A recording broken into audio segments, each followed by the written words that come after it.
Good afternoon. Wow. Okay, so I'm not last. I thought I was between the break and everybody having fun, so maybe less pressure. I just want to say a few words of thanks to Incube and to Haldun and the team. Thank you very much for the invitation. I'm joined by 4 of my colleagues from Omnitracs. They're around here somewhere. Maybe you guys can stand up, and that way the rest of the conference can put names with faces. This is my first time in Jordan. I was actually in the region 20 years ago. I had one business trip to Riyadh, and then it's taken me this long to be able to come back. So, and the rest of the group, it's our first time as well. We've had a fantastic time so far. Unlike Victor, which I don't know where he went. Oh, there you are. Okay, right here front. We did go to Petra, and I grew up in Texas in the United States, so I've been around horses my whole life. That is not the same as riding a camel, which I did. That was an item I've always wanted to do, but I apologize. I am really sore and stiff from the camel ride. So, but I urge you to do it. It was a lot of fun. I was joined on that trip by Dr. Nagin. We went to Petra, and then we decided at the last minute to add a visit to Wadi Rum and take the Jeep tour out into the desert and have tea prepared there. It was phenomenal. So when I come back, I'm going to spend the night there. That's my next plan. And then yesterday we went with some other folks. I don't know where Bart is, but we went to the Dead Sea and did the mud, and absolutely just an incredible experience. So I'm really glad to do that. One thing that I've heard a lot of people asking is who Omnitracs is, and then when we mention the name RoadNet, everybody seems to know that. So I thought I'd talk just a little bit about that. RoadNet is one of the companies that Omnitracs acquired some years ago. It's now one of our brands and products, but the entire Omnitracs organization encompasses a lot of other lines of business. But the names are interchangeable. We'll answer to both, whichever you prefer. I did want to do a little bit of an overview of the company so you get a bigger picture of the broad organization. We started in 1988. But under a different name. We were the founding business for Qualcomm. So if any of you know Qualcomm, we invented mobility, we invented telematics, and then eventually Qualcomm went off into other directions, building large businesses around patent protection and generating revenues from that. Omnitracs split off from Qualcomm about 5 years ago, and we're now part of a company called Vista Equity, which has a lot of companies in the technology space. The vast majority are software, and if you were to actually add up the revenues of all the Vista companies, including Omnitracs, we would be the 5th largest software company in the world. So we've been very fortunate to have a lot of leadership and a lot of resources able across multiple industries to help us in our growth. We're headquartered in Dallas, Texas. It does say on here that we have 1.1 million assets on air. That's actually not correct. It's now 1.5, but my sales team is faster than my marketing team is at updating the slides. So we've been experiencing double-digit growth for about the past 4 years. Anyway, I want to talk a little bit about sort of what we do. The heart of Omnitracs is everything is about trucking. And we have devices that go in trucks. We have software that manages trucks. But the entire reason for existence is to focus on the trucking company. Now, if I was up here even as recent as 4 years ago, I'd be talking about compliance and regulation, orders, and all types of things that a truck driver might not enjoy. Not anything revolving around quality of life. But as the industry has changed, now the focus of Omnitracs has changed as well. So everything we do now is geared towards the quality of life, the driver experience, and focusing on how we can make the truck driver or the fleet driver happier. There's a couple of reasons for that. The OEM truck manufacturers are forecasting record levels of new truck production. But at the same time that's happening, the number of people that are willing to be a truck driver or stay employed as a truck driver is going down. So we're having serious issues in the United States with driver retention, such that a lot of drivers don't even stay on the job for a full year. Some companies are experiencing 140% turnover. So that's a big challenge. In addition to the demand for new drivers, what happens if you have a new truck driver? You're more likely to have more accidents. So we started looking at all the data points that we get. And what I want to do is I'm going to tell a story about 3 specific Omnitracs customers and 3 real live case studies of these drivers and their experience. The one thing that's common among all of them is they all have one of our devices in the vehicle. These are the 2 most common, but there's a few others. Some of the devices have been in operation since the early 90s, and they're very old school keyboards and stuff. These are the latest versions. But with these devices, we get a lot of data. It's everything from lane changes to speeding to harsh braking to engine performance. There's a ton of data points that come with these devices. But in addition to that, because of our partnerships with the industry and our partnerships with the customers, we pull additional data as well. So what I've got, if you see in green, these are just some of the more common examples of the data points that the devices will give us. The items, things like, well, you see harsh braking, critical events, idle time, how long a vehicle sits with the engine running but it's not driving, it's costing the company money. But by working with our customers, we get additional data points. So some of the items in gray, the level of schooling, the level of education of a driver. We found that that can correlate with how long a driver will stay with a company and how safe a driver is when they're behind the wheel. Empty miles. How often does a truck drive where there's no cargo in the trailer? What we found is that when empty miles is commonly occurring, the drivers begin to worry about the financial stability of their employer, and they start looking for other jobs. So we get that type of data. And then in the orange, you see the data that we get from local situations, from GPS data, weather conditions, construction, and traffic. So if we start combining all of these types of data with everything else we get, we start to begin to develop a model for predictive analytics. So we did a research project.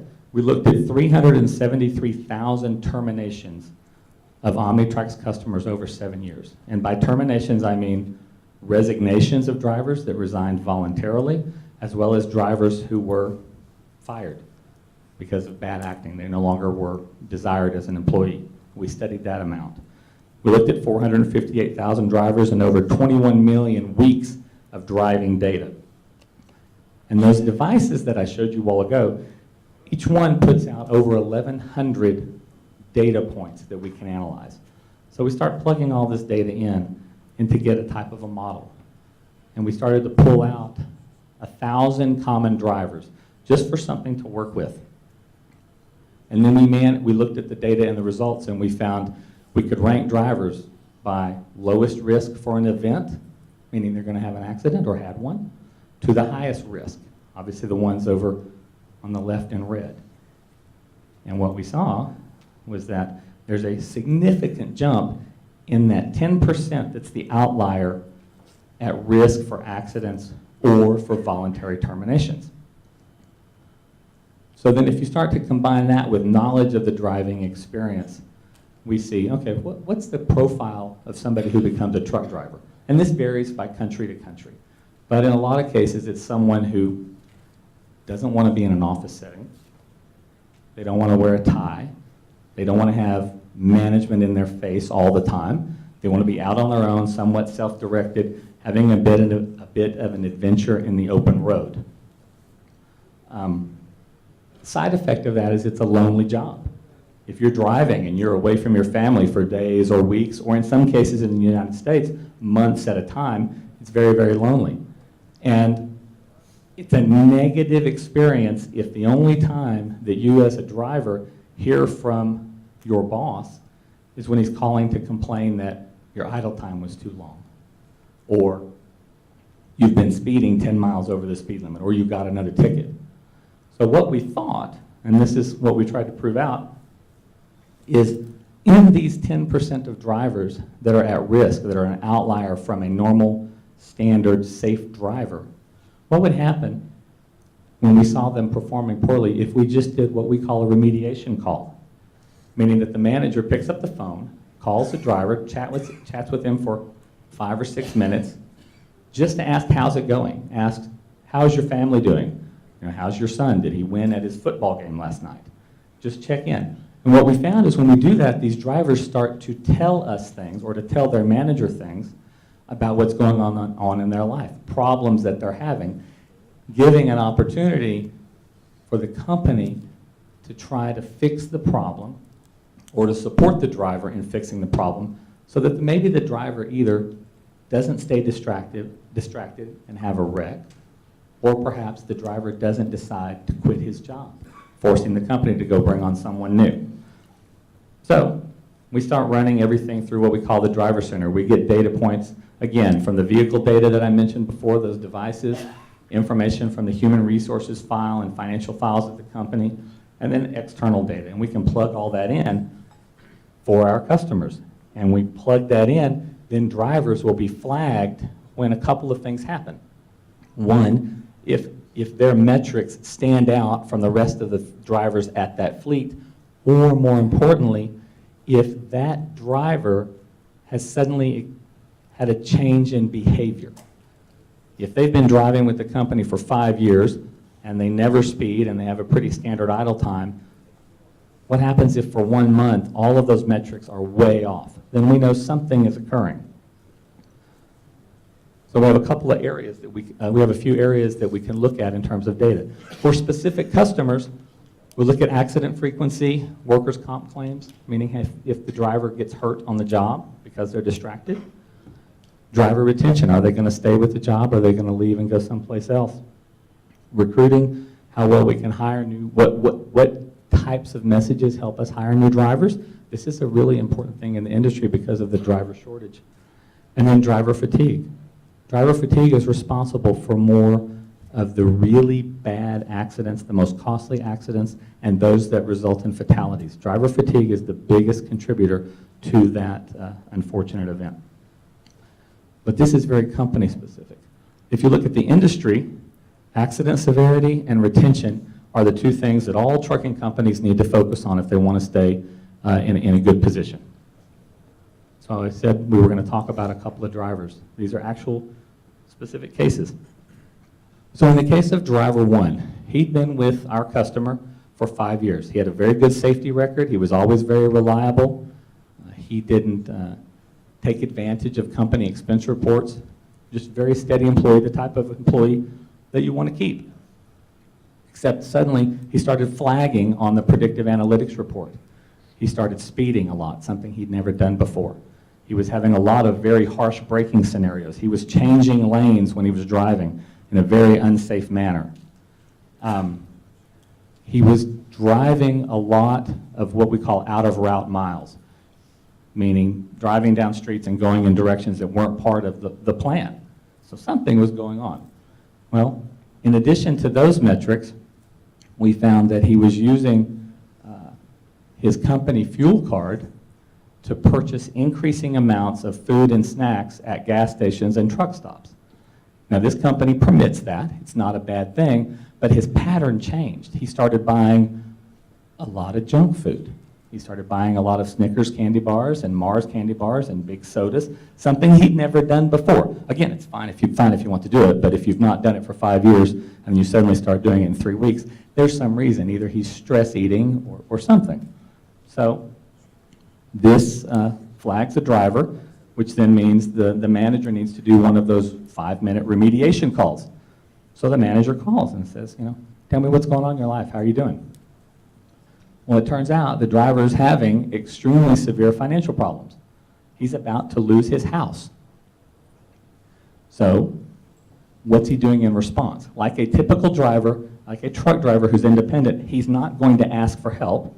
So in order to make more money, he starts driving too fast, braking too quick, lane changing, because he's trying to complete more trips and more loads to earn more.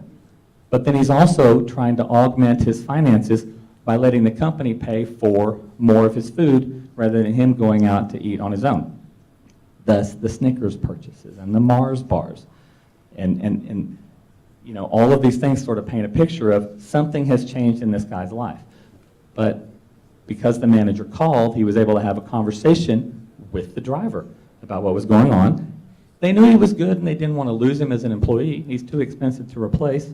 So what they did was they adjusted his work schedule, they put him as part of their dedicated fleet, and they gave him better paying trips so that he could resume his safe driving and his safe performance. It ultimately worked out. He stayed with the company. He didn't resign, which was something he was considering. He was finding another way to make more money in the meantime. That resolved that. So it saved a good employee for the driver. So driver 2, another scenario. In this particular case, this gentleman, I'm doing my arms just like him. He is what we call the long-term longevity professional driver. He'd been driving for over 15 years with the same fleet.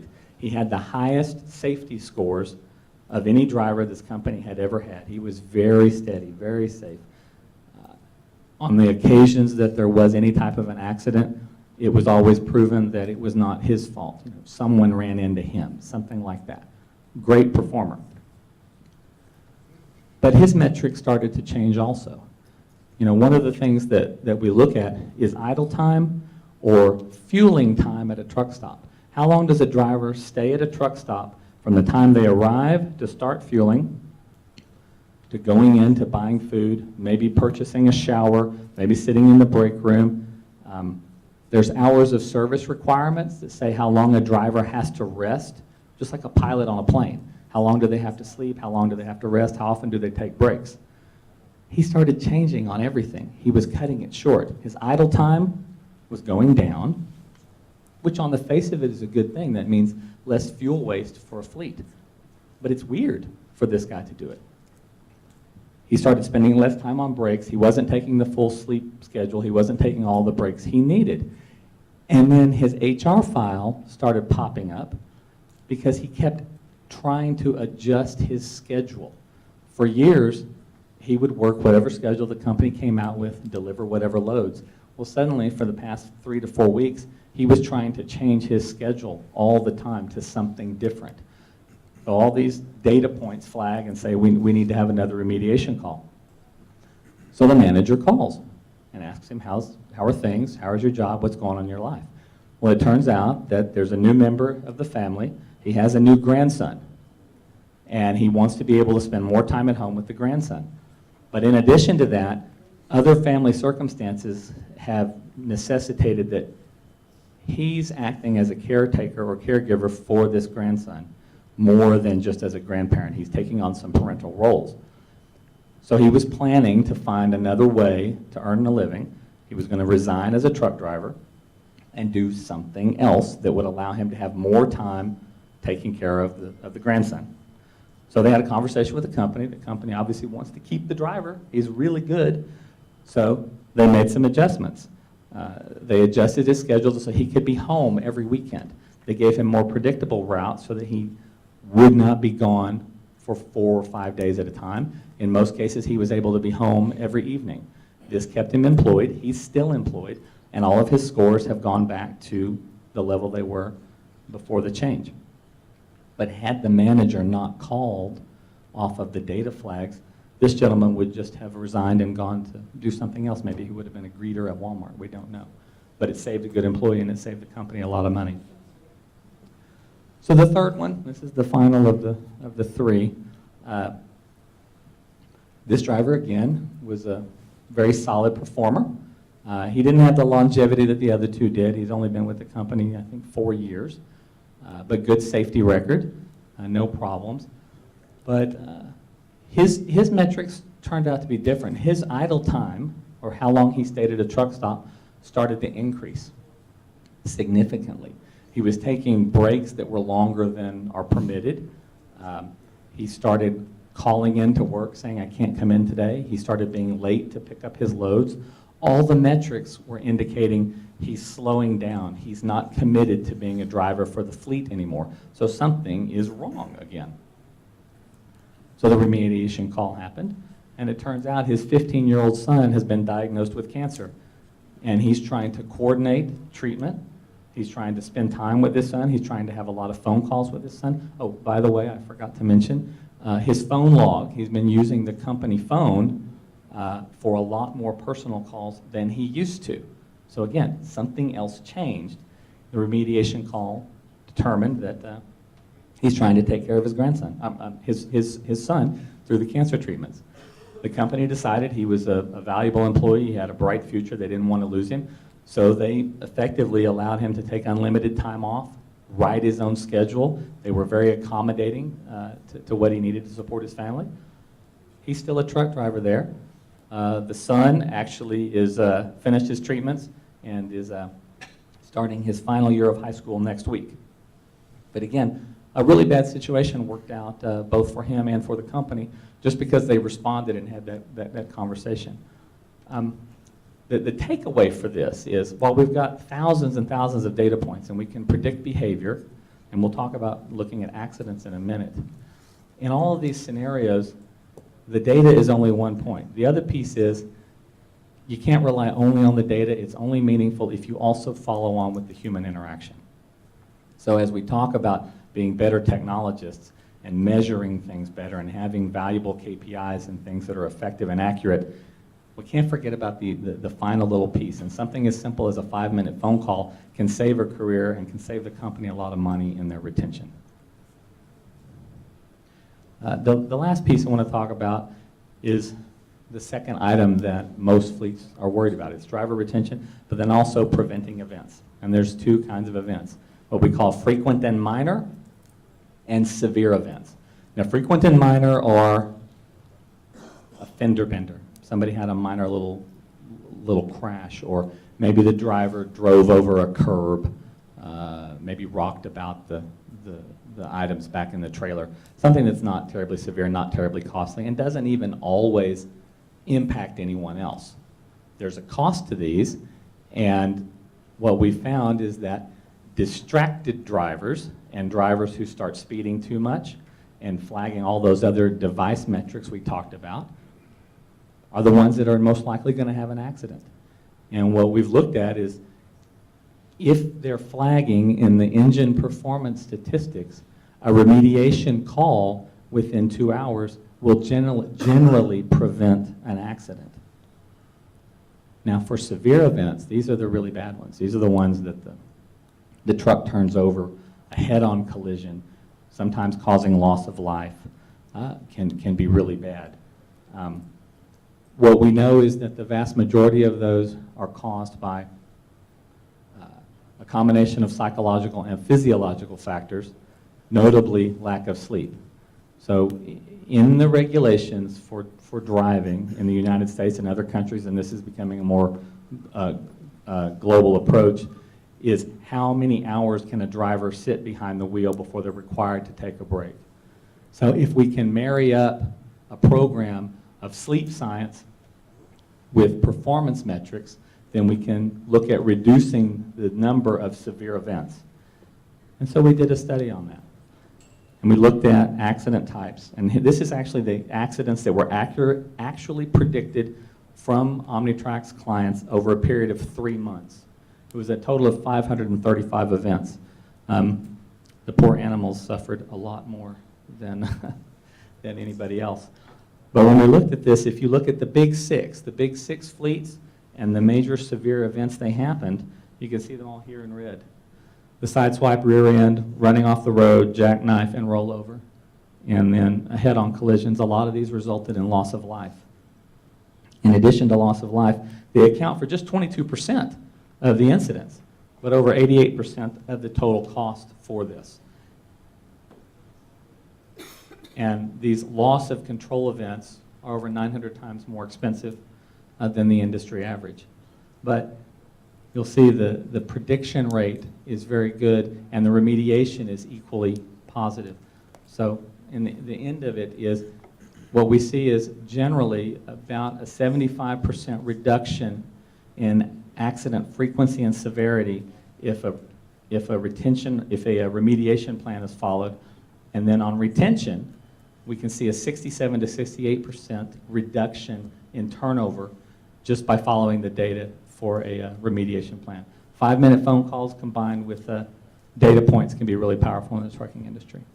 So that's That's all I have. Thank you very much for your time, and I look forward to spending the next few days.